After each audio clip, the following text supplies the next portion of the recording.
Here's some business advice that's blindingly obvious once you know it. When a potential customer or client asks you for the price at the beginning of a sales conversation, that's bad news. When they ask you at the end of a conversation, that's really, really good news. Now, I've seen a lot of videos where people talk about how to handle that question at the beginning of a conversation. What's the price? What's the budget? What's the investment? What's the damage?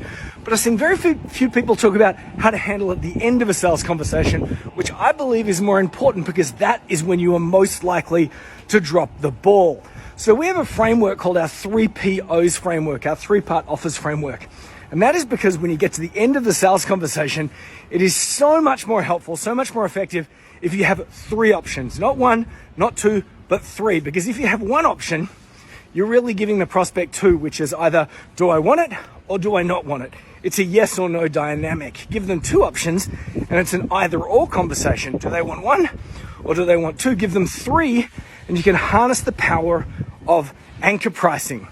Now, for these three-part offers, we have three offers: the premium, the patsy, and the preferred. The preferred is the option that we want them to take.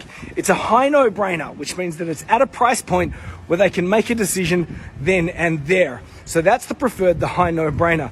Then we have the premium. The premium is about 3-4 times the price of the preferred, and the patsy is a little bit less than the preferred. So for example, I might sit down with someone and they say, what's the price? I go, well, we've got three options. Based on everything that we've talked about, there are three options that I recommend for you. Number one, and I go into the premium. I run through maybe three big outcomes. Because remember, we're selling outcomes if we're putting together videos. We're not selling things, we're selling outcomes. I introduce three big outcomes and then I say that's $9,600. Their brain goes, okay, that sounds really good, but I don't have $9,600. Then I introduce my second option, the patsy.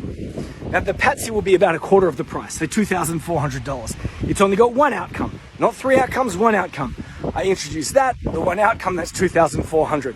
They're thinking, oh, that sounds much more attractive in comparison. That sounds like great value. I think I want that. I think I want that. Then you introduce the third one, which is the preferred option, two outcomes, $3,000. At that point, they're thinking that is incredibly price attractive in comparison to the first option, and it's outstanding in value in comparison to the second option. You see what I'm doing here? That's called anchor pricing and reverse anchor pricing. So you say, here are my three recommendations. The one in the middle is the one where I recommend for you, but which one do you prefer? They say, I think the one in the middle is the best one for me, at which point you can say, and is the dollar price okay for you? Is that within your reality? And if they say, yeah, that's within my reality, that's when you move on to payment and you go about closing the sale. But here's the really cool thing about this framework. About 5 in 100 people, 5% will turn around and say, that sounds fantastic. I want the premium. And then when somebody asks you for the premium, suddenly the game has changed. Every benchmark gets lifted. And then over time, that's how you progressively get paid more and more.